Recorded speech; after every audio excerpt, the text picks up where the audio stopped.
Welcome to PCM coaching centre. आज के class में अवकलज के अनुप्रयोग पर आधारित प्रश्नावली 6.1 के भाग 1 पढ़ेंगे। भाग 1 में दोस्तों क्वेश्चन नंबर 1 से 5 तक बताऊंगा, जो एनसीईआरटी बुक से होगा। ठीक है दोस्तों, तो चलिए इस क्वेश्चन बताने से पहले ये अवकलज के अनुप्रयोग अध्याय 6 पर आधारित है। तो अध्याय 6 में दोस्तों क्या क्या पढ़ना है, पहले उसको आपको बता देता हूँ। देखिए दोस्तों, पहला अध्याय 6 में पढ़ना है हमारा प्रवणता। ठीक है दोस्तों, इसको एम से सूचित किया जाता है। प्रवणता होता है dy/dx x1 y1। ठीक है दोस्तों, अब देखिए दूसरा का पॉइंट पढ़ना होता है ढाल। ढाल को tan थीटा से सूचित किया जाता है दोस्तों। इसका सूत्र मैंने बेसिक में बता दिया हूँ। अवकलज सातत्य तथा अवकलज का अनुप्रयोग एक बेसिक बनाया हूँ दोस्तों, उस बेसिक को आप लोग देख लीजिएगा। इसका सूत्र बता दिया हूँ और जो भी क्वेश्चन आएगा इस पर वहीं पर इसका सूत्र लिख कर आपको बता दूंगा। इसमें केवल ये बता रहा हूँ कि इस अध्याय में पढ़ना क्या है। ठीक है दोस्तों, अब देखिए ये तीसरा पॉइंट हमको पढ़ना है दोस्तों, स्पर्श रेखा का समीकरण। स्पर्श रेखा का समीकरण। ठीक है दोस्तों, चौथा पढ़ना है दोस्तों अभिलंब का समीकरण। अभिलंब का समीकरण। और पांचवा दोस्तों हमें पढ़ना है उचिष्ट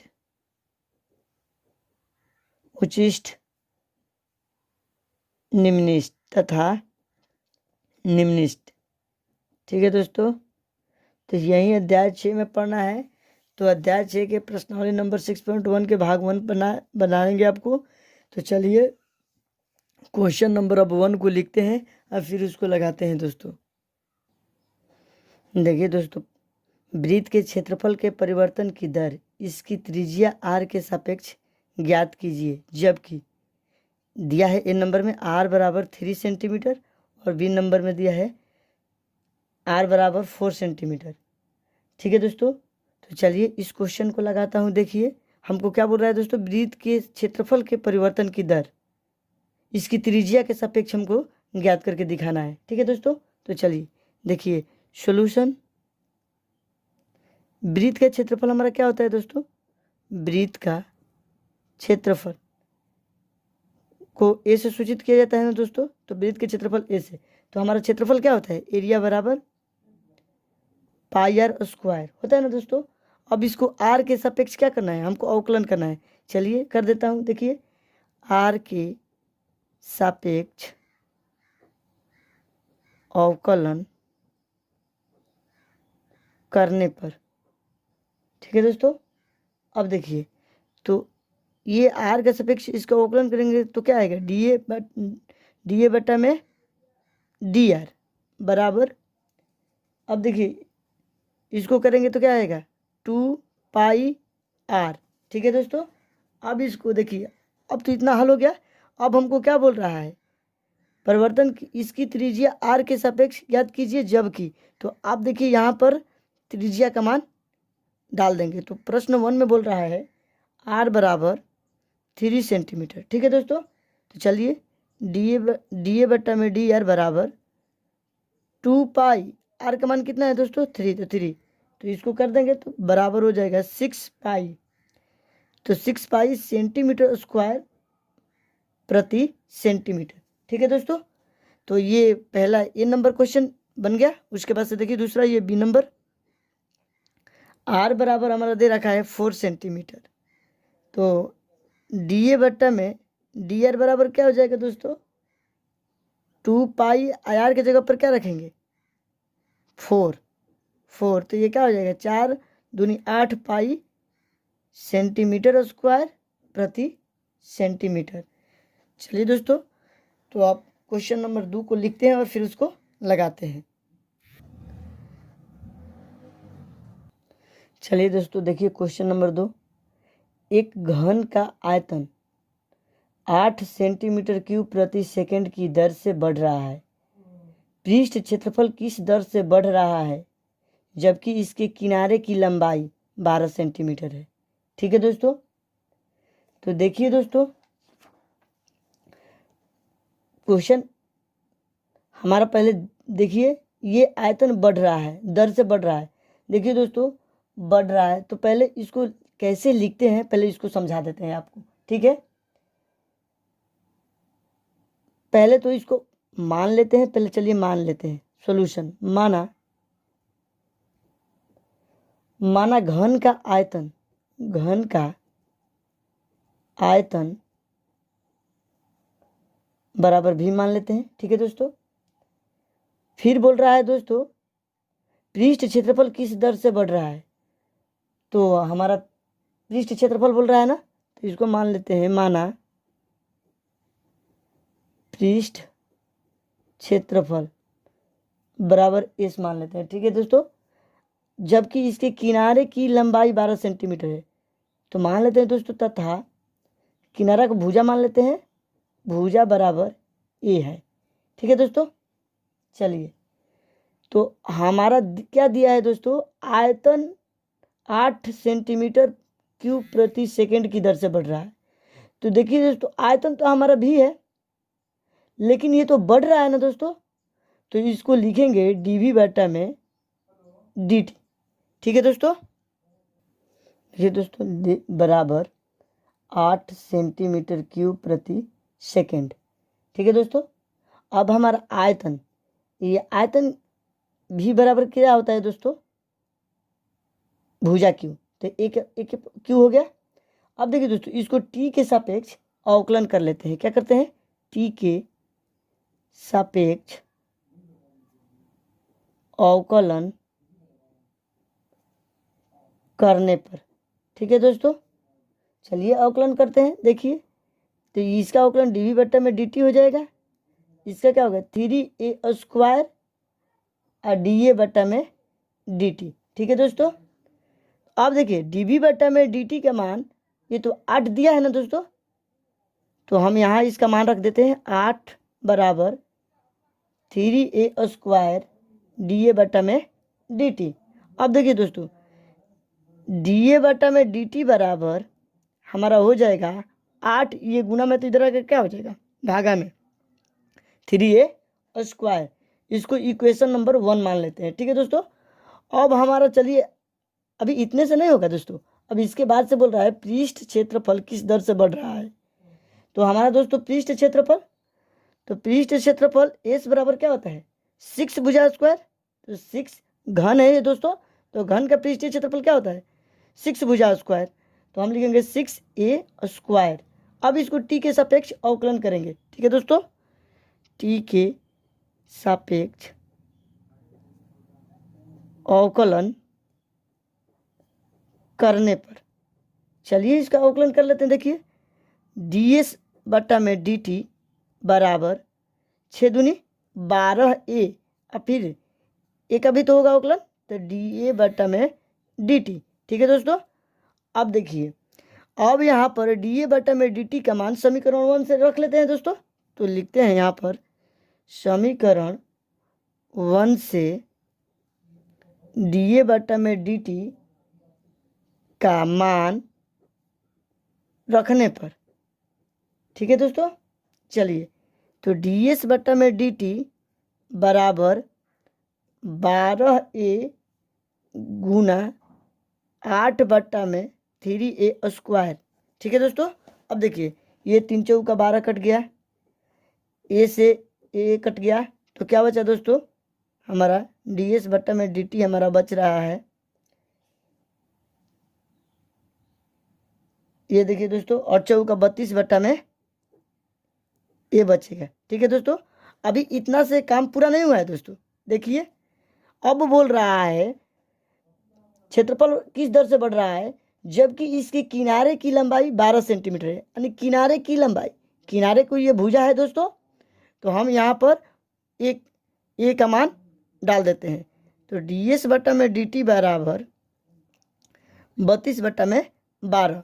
अब इसको काटेंगे दोस्तों तो हमारा आ जाएगा, फाइनली आंसर आ जाएगा 8/3 सेंटीमीटर स्क्वायर बाई सेकेंड। ठीक है दोस्तों, तो फाइनली हमारा आंसर क्वेश्चन नंबर 2 का यही आएगा। ठीक है, तो हमको उम्मीद है कि आपको अच्छी तरह से समझ में आया होगा। चलिए अब क्वेश्चन नंबर 3 को लिखते हैं और फिर उसको लगाते हैं। तो एक वृत्त की त्रिज्या समान रूप से 3 सेंटीमीटर प्रति सेकंड की दर से बढ़ रही है। ज्ञात कीजिए कि वृत्त का क्षेत्रफल किस दर से बढ़ रहा है जब त्रिज्या 10 सेंटीमीटर है। ठीक है दोस्तों, तो देखिए दोस्तों, हमारा पहले एक वृत्त की त्रिज्या समान रूप से बढ़ रही है। क्या बढ़ रही है दोस्तों? त्रिज्या तो बढ़ रही है ना दोस्तों, तो त्रिज्या बढ़ रही है तो इसको कैसे लिखते हैं? सॉल्यूशन लिखते हैं दोस्तों, dr बटा में dt बढ़ रही है, इसीलिए इसको dr बटा में dt लिखा। कितना? 3 सेंटीमीटर प्रति सेकंड। ठीक है दोस्तों, उसके बाद से त्रिज्या हमारा कितना दे रखा है दोस्तों? 10, r बराबर हमारा 10 सेंटीमीटर दे रखा है। अब देखिए दोस्तों, तो बोल रहा है ज्ञात कीजिए कि वृत्त का क्षेत्रफल किस दर से बढ़ रहा है। तो वृत्त का क्षेत्रफल ज्ञात करना है ना दोस्तों, तो वृत्त के क्षेत्रफल को लिखते हैं dA बटा में dt बराबर हो 8। यही ना हमको ज्ञात करना है। तो अब देखिए दोस्तों, ये तो वृत्त है, तो वृत्त के क्षेत्रफल क्या होता है? वृत्त के क्षेत्रफल होता है पाई r स्क्वायर। ठीक है दोस्तों, अब इसको हम t के सापेक्ष क्या करते हैं दोस्तों? अवकलन कर देते हैं। t के सापेक्ष अवकलन करने पर, चलिए दोस्तों करता हूँ। देखिए, dA बटा में dt बराबर 2 पाई r। ठीक है दोस्तों, अब फिर r का अवकलन क्या हो जाएगा? dr बटा में dt। ठीक है दोस्तों, अब देखिए ये 2 पाई r और dr बटा में dt का मान क्या है दोस्तों? 3। यहाँ 3 रख देते हैं, ये क्या हो जाएगा? 3 दूनी 6 पाई r। अभी इतने से कम नहीं फरेगा दोस्तों, क्योंकि r का मान हमारा क्या दिया है? 10 सेंटीमीटर। तो हम कहते हैं dA बटा में dt बराबर 6 पाई गुना 10। क्या हो जाएगा दोस्तों? 10 छका 60 पाई सेंटीमीटर स्क्वायर प्रति सेकंड। ठीक है दोस्तों, तो ये हमारा क्षेत्रफल किस दर से बढ़ रहा है? तो क्षेत्रफल इस दर से बढ़ रहा है। ठीक है दोस्तों, तो ये क्वेश्चन नंबर 3 का आंसर है। तो आपको हम उम्मीद है कि आपको समझ में आ गया होगा। चलिए अब क्वेश्चन नंबर 4 को लिखते हैं दोस्तों और फिर उसको लगाते हैं।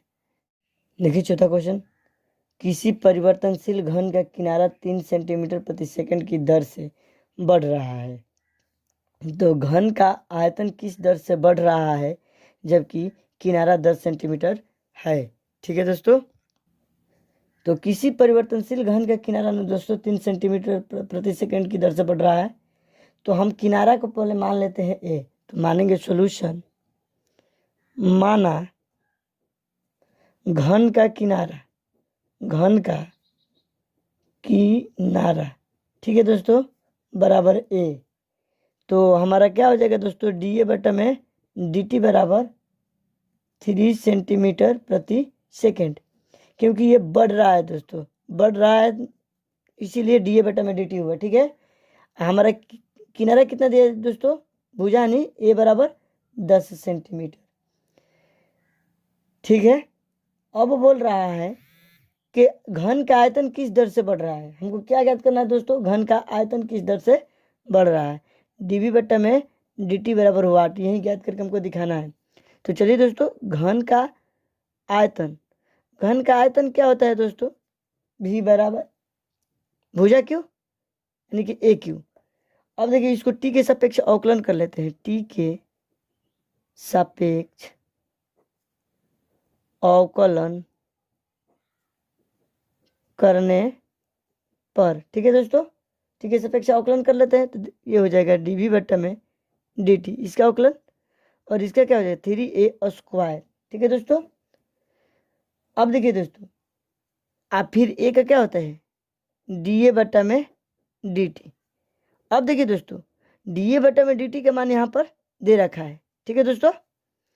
तो डी 3a² गुना 3, ये क्या हो जाएगा 9a²। अभी इतना सा नहीं होगा दोस्तों, देखिए जबकि किनारा 10 सेंटीमीटर दिया है, भुजा ए कितना, किनारा ए माना है, तो ए बराबर क्या लिखेंगे 10 सेंटीमीटर।